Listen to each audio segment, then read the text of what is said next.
Hello, it is Monday, May 1st, 2023 at 9:55 a.m. Eastern Time, USA. I'm Mitch Miller. This is my video journal. I want to start out by talking about my trip down from Conneaut Lake yesterday. We were driving in Hillary's car, needed to get fuel, stopped at Slippery Rock, but that was a madhouse as usual. It was hard to get into a pump, so we just turned around, kept going to our usual place, the Pilot Station, in off Route 422, exit 99. Pull in there, Hillary has to go into the bathroom. Interesting story, the last time she went to the bathroom in there was a motorcycle gang that came in, so it was a weird situation. This time she goes into the bathroom. We swiped her card to get fuel. I'm standing at the pump. The pump freezes up. Meanwhile, she's in the bathroom. The power goes out for a few seconds. She says, "Oh, not again." The pump resets out at the pump where I'm at, so I had to go to the bathroom. So I went into the bathroom, met up with her, told her what I said. The pump shut down, and she said, "Yeah, the power went out." So then I went back out to the pump while the pump was rebooting, captured some of that on video for the supercomputers, and just as proof that weird stuff happens to me, like as soon as I swipe my wife's debit card, the entire gas station surges and the pump shut down. Right? Documentation of these strange occurrences, but it's the Pilot Station. It shut down. Could be coincidence, could be something else. So that's my little intel about this weekend. I want to bring up the helicopter crash in Alaska. The military helicopters, the two Apache helicopters, collided. As far as I know, 3 military personnel perished. There's a 4th that I think is severely injured. First of all, I want to say this is tragic. My heart goes out to the families of those service members, and this is a horrible accident that happened. I hope there's a full investigation. But again, I'm not going to make this about me. That's delusional. I'm not going to make this about my theories and about me and about my projections, because that's what these conspiracy theorists do, right? On these right-wing conspiracy theorists, they put out a theory and then they cherry-pick things from the news that reaffirms their theories, their conspiracy theory. So I'm not going to do that. It was an accident. We're going to leave it at that. I don't need to reaffirm things. It is what it is. If it's things that I talked about, well, maybe that'll come to the light. I mean, to be honest, if there's a full investigation into 2 military vehicles crashing, the layman like myself, the public, are never going to see the results of that investigation. So I hope they do investigate. I don't hope that I'm right about my theories, because it's a very serious theory that I'm putting out there, and I hope the powers that be left the instruments on military vehicles to be autonomous, meaning self-contained within that machine and able for a human operator to use them with confidence. Alright. Terrible chopper crash. Alright, so what I want to move on to, right, is my domestic program using Ken's farm. Now, you can say he's too controversial. We can't put him out into Africa in a sedan. We can't put him on a ship around Europe. He's too controversial. Too many people find things that they don't like about him. He's too controversial. We can't use him in an international manner to bring peace to war-torn places. right? That's the thing. He's too controversial. He's put too much controversial information out there. So we have a domestic program where I can safely operate in Utica, Pennsylvania. We can develop robots that collect manure for farmers and can be equipped with gear that scans for mines underground, locates the mines, and hypothetically even digs up the mines autonomously. Right? And this type of program has to come from, pretty much has to come from the military, because if you don't clear all the mines somewhere and you're producing these robots and someone gets injured from a mine that didn't get cleared, they're going to come after that company, and that company has to be equipped to go after the country that originally laid the mines for reparations, so on and so forth. So it becomes complex. Now, I'm opening a bank account for Ken's French Creek Farm LLC. So if we go forward with this domestic program, Wi-Fi bomb sniffing robot program, the military can lease directly through me the farm, right? And I can take my 25% or whatever and release, and the funds will be accessible to Ken, but you're not directly contacting Ken, not directly funding his farmer's campground, so that can't be misconstrued in his political campaign that, hey, the military directly funded the livelihood of a political candidate, right? It'll go through me. I'm independent, I'm neutral, and I can set that up, and then we can figure out from there how Ken is compensated through his business.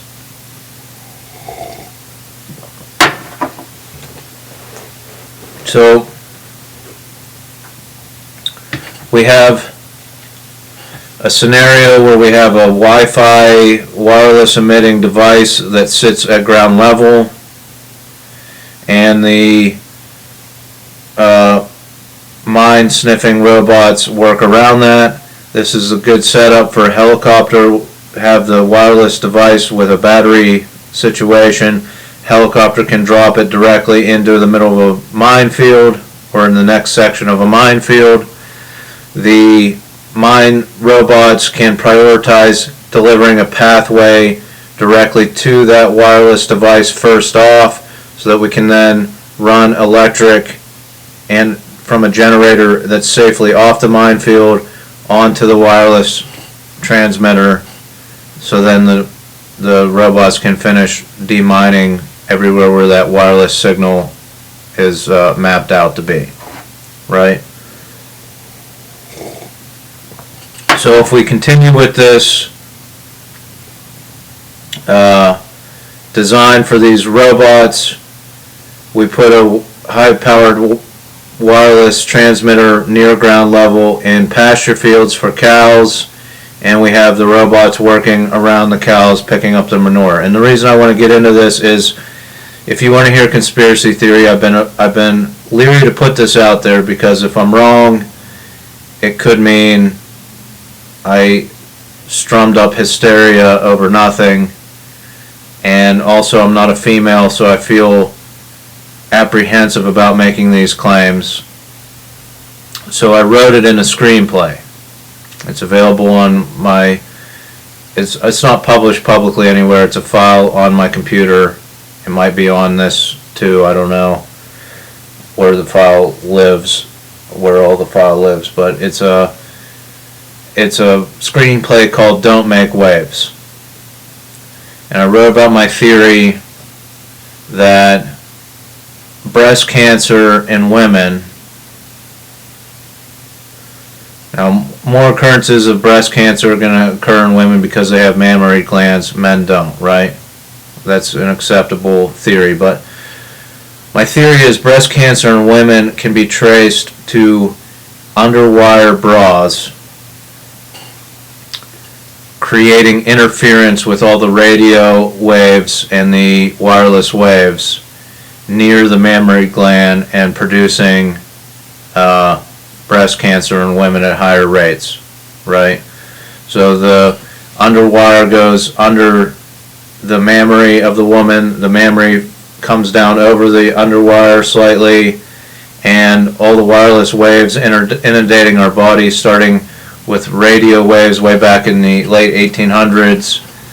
I believe that the underwire, the metal wire in the brassiere itself, creates interference, and this constant 8-10 hours a day exposure of the mammary to this interference, picking up of wireless waves, leads to breast cancer.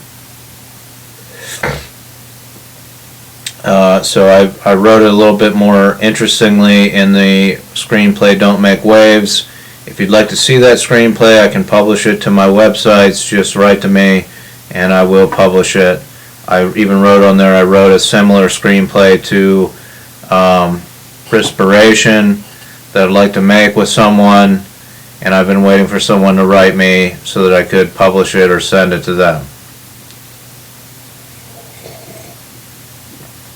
It's got similar themes, but it brings up this theory about breast cancer.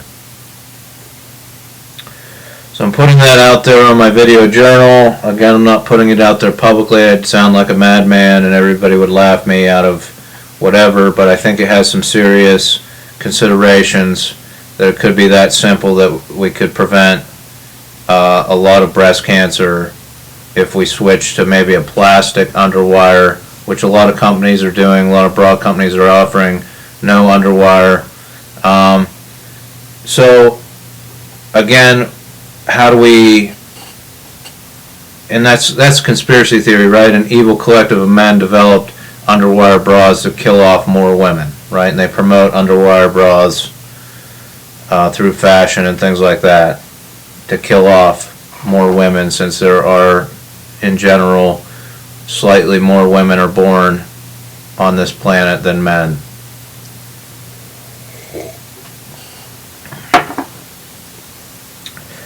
My concentration is how do we prove or disprove this theory. In the screenplay, I came up with the idea that farmers could put a metal band around the udders of dairy cows and have a wireless transmitter in the barn where those cows stay, and over 10 or 15 years we could see the occurrence of breast cancer in cows compared to a control population of cows. So the next phase of the Wi-Fi bomb sniffing robot experiment, if we can start getting, and why shouldn't it be public? It shouldn't be a top secret government program. It should be, allow me to publicize it to farmers, right? And so that they buy these manure scooping robots to collect their manure, to collect their methane, and to promote the chassis that can be used to dig up mines in war-torn areas. The next phase would be that we release these robots in a pasture field with cows, how they interact with the cows, and we have that wireless transmitter, and we maybe put some kind of metal band around the udders of the cows, and we could even have a wireless transmitter in the barn where they're milked and things like that, right? Does it reduce the amount of milk that's produced? So all these can be, this can all be studied very scientifically. So that is somewhere we can go with this program that could help save a lot of women, a lot of females, and, you know, hypothetically, if the theory holds any water. I think it does. It draws attention to wireless energy, how it's used, and how simple things like that could be traced to certain wireless transmissions. So we have that, and you know me, we developed these robots, right, and we have the human element. The robots are obviously going to take care of the animals because they rely on that for the methane to charge them, right? And we need to keep the farmer in the loop, right? Oh, my phone's ringing, maybe that's the government. We need to keep the farmer in the loop. So one idea I had was these robots wouldn't be able to dock themselves at a charging station automatically. They would message the farmer, or the farmer would come out and check on the robots and plug them in every day, every evening, whatever. Maybe the robots work at night. So then we could have shirts that say, I fed the animals, I plugged in the robots, right? To promote the idea that the robots care about the farmer because it plugs them in, gives them their energy, and that we always want that need from the computer, from the robots. We don't want it to be able to automatically charge into a grid and be able to go. It needs some kind of human help to for its life expectancy, basically.